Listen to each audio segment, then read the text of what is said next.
भाषेची अवस्था काय झाली तर बाजार मूल्यासाठी आम्ही इतर भाषांचं अवलोकन करायला लागलो, इतर भाषांच्या पाठीमागे जायला लागलो.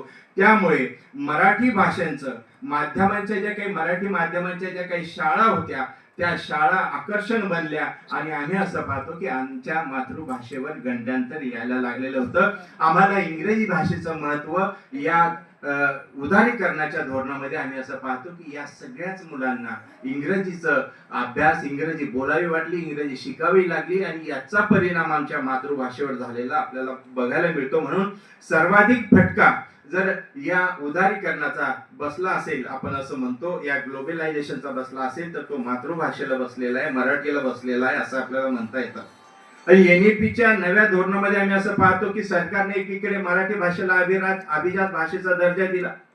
4 मार्चला 2024ला मराठी भाषेचं धोरण आलं की सर्वांना सक्तीचं मराठी शिकवणे अनिवार्य केलं आणि म्हणून ते करत असताना आपण असं पाहतो की या सगळ्यामध्ये आमच्या या मराठी भाषेची अवस्था काय झालेली आहे.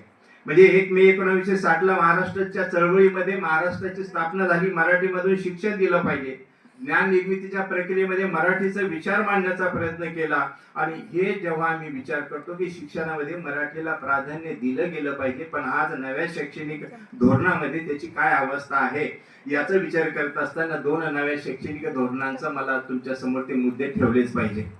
पहिले शैक्षणिक धोरण जेव्हा आलं तेव्हा मराठी भाषेचं स्थान जे होतं 1968ला आणि तेव्हा कोठारी असं म्हणाले होते की त्यांनी भारताचं भवितव्य आज तिच्या वर्ग खोल्यामध्ये घडत आहे. शिक्षणाचं माध्यम आणि विद्यार्थ्यांच्या विचार प्रक्रिया यात अंतर असू नये, संकल्पनांचे स्पष्ट आकलन होण्यासाठी शालेय आणि उच्च शिक्षणामध्ये मातृभाषेला प्राधान्य दिलं पाहिजे असं कोठारी आयोगाचं पहिल्या राष्ट्रीय धोरणामध्ये मत होतं.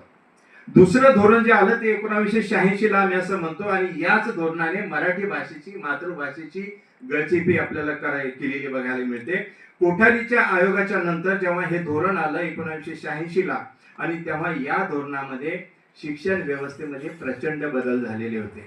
या धोरणाने पूर्वीच्या मातृभाषेतून शिक्षण देण्याचं जे काही धोरण होतं त्या धोरणामध्ये त्यांनी भर देत असताना आधुनिकीकरण, संगणकीकरण आणि त्या काळातल्या दुसऱ्या शैक्षणिक धोरणाला ऑपरेशन ब्लॅकबोर्ड असं नाव दिलं होतं की फळ्यावर लिहिलं जावं, फळ्यावर जे काही शिक्षण दिल्या जाईल ते मातृभाषेतून दिल्या जावं असं या धोरणाचं एक वैशिष्ट्य होतं.